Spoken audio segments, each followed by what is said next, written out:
Gue bakal jelasin kenapa 2023 bakal jadi tahun yang menyeramkan banget.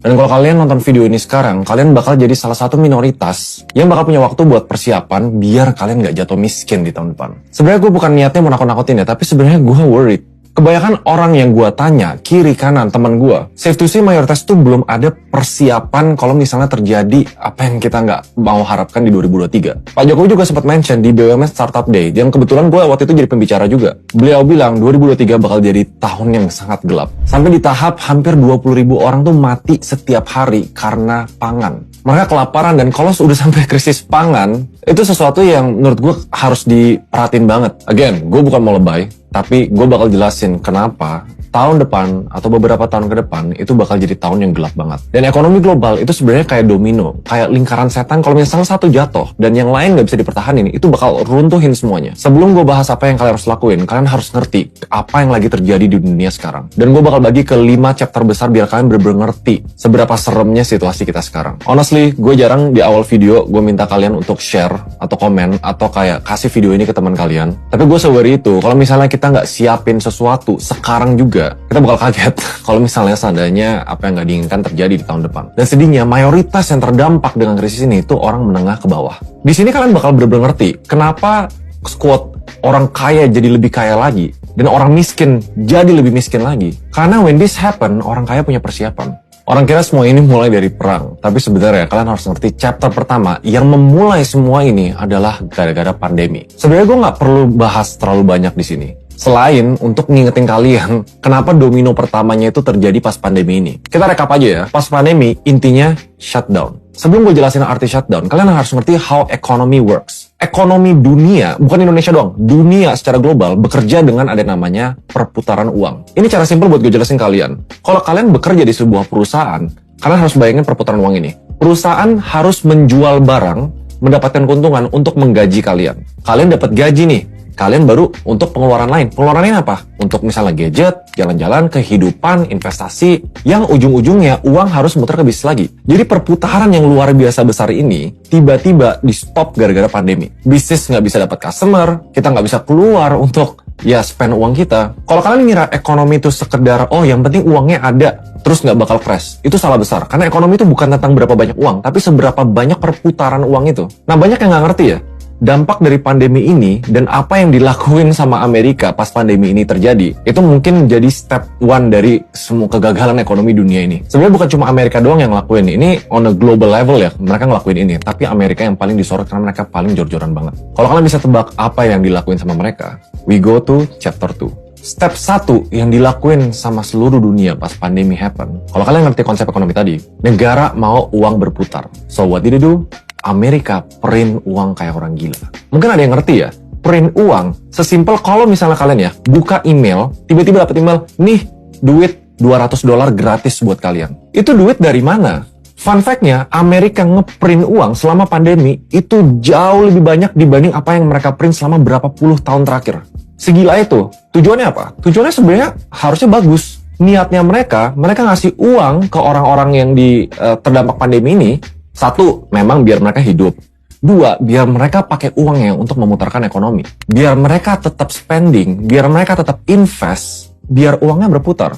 Makanya kita lihat ya, pas pandemi, everything shut down, memang the stock market crash like crazy. Tapi menurut gue yang aneh, stock market itu, kayak bursa saham, itu nggak berbanding lurus sama ekonomi. Kenapa mereka bisa recover secepat itu? Because the money is there. Tapi sebenarnya topik yang gue mau bahas yang jadi domino untuk beberapa chapter ke depan itu bukan stock market. Ya kalian bayangin aja kalau orang sehari-hari dapat duit gratis tanpa mereka harus ngapa-ngapain, mereka bakal make decision yang lebih nggak rasional untuk uang itu. Salah satu opsi yang mereka lakuin untuk spend money adalah invest di properti. Pasti kalian mikir, emang kenapa properti gitu? Ya aman-aman aja dong, atau gimana dong? Tapi kalau kalian lihat semua krisis ekonomi, salah satu yang paling besar krisis properti, housing crisis, di 2008 dan beberapa tahun sebelumnya, mungkin keputusan yang kesannya sepele, dikasih uang gratis investasi di properti, itu kayak, ya udah fine-fine aja, ternyata bisa jadi salah satu dampak yang ngeri banget. Oke, tapi gue gak bakal bahas detail sekarang dulu di chapter ini, karena ada beberapa step yang gue harus bahas dulu, biar kalian ngerti the full picture. Yang penting kalian tahu pandemi shutdown,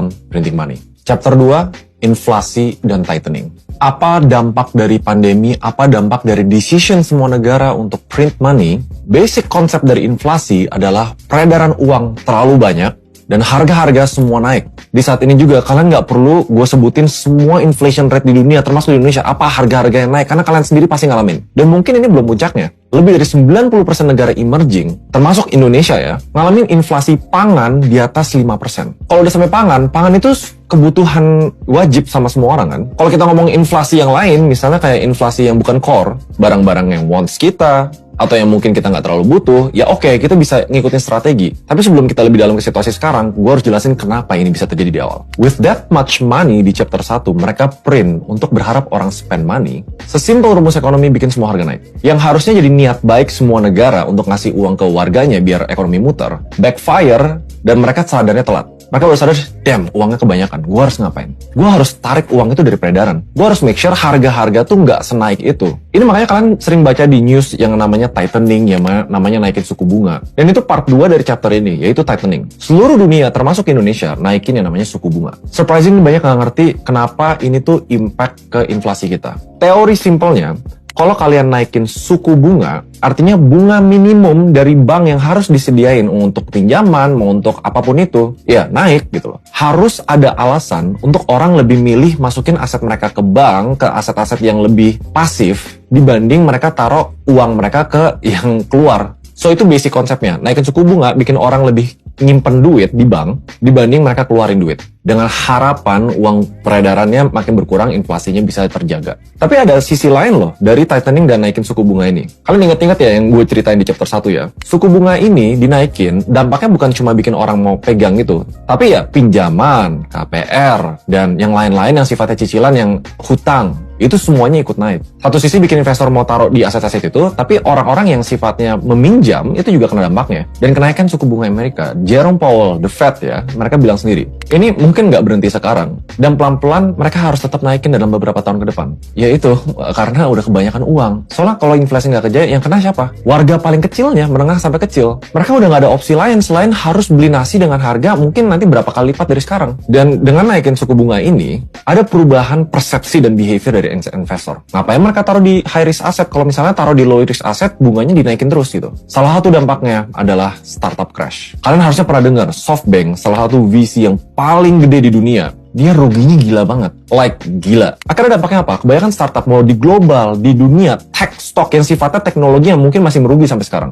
Itu sahamnya turun drastis. Bilioner-bilioner di dunia turun drastis kekayaannya. Ya balik lagi, peredaran uang ke high risk asset jadi nggak menarik kalau misalnya suku bunga dinaikin terus. Dampaknya apa kalau dari sini? Ya startup kita sekarang udah mulai lihat ya, beberapa PHK, beberapa nggak bisa fundraise, beberapa terancam untuk bangkrut. Even Pak Jokowi sendiri bilang, mayoritas dari startup yang dibangun itu bakal gagal. Dan duit bakal lebih susah, karena analoginya gini, VC invest di startup itu high risk asset. Again, decision di chapter 2 ini bikin kayak orang tuh nggak mau keluarin duit mereka yang terlalu beresiko tinggi, taruh ke yang lebih beresiko rendah. Walaupun bukan direct implication, walaupun bukan gara-gara itu banget tech startup sama VC ini hancur, tapi itu part dari akibatnya. Ini belum beres nih semua ya. Dari pandemi belum beres, naik turun dan lain-lain, printing money, inflasi belum beres, tightening bakal naik lagi belum beres. Negara tuh analoginya kayak firefighter nih. Pengen matiin api ini tapi nggak bisa. Nah ini ditambahin bensin ini lagi. Sebenarnya nggak semua ini dibikin kronologis bener-bener kayak bulan ini karena chapter 3 ini terjadi sebelum startup crash,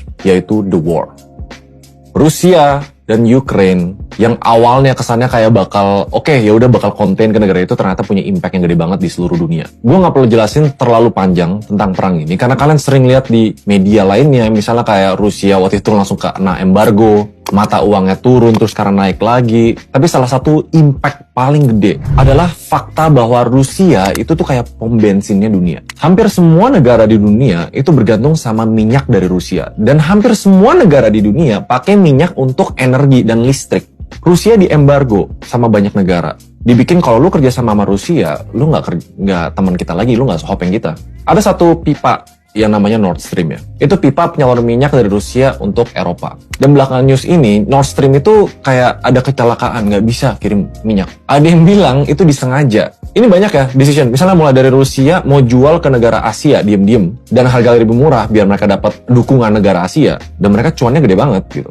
Gimana ya? Kita mau bikin Rusia kayak negara jahat tapi kita tetap butuh gitu, ngerti nggak? Salah satu yang menurut gue serem banget ya, kalau kalian bener-bener baca news adalah krisis yang terjadi di Eropa. Specifically di UK sama Jerman. Kalau kita balik lagi ke konsep awal, ekonomi bekerja dengan perputaran uang, uang itu bisa dibentuk dalam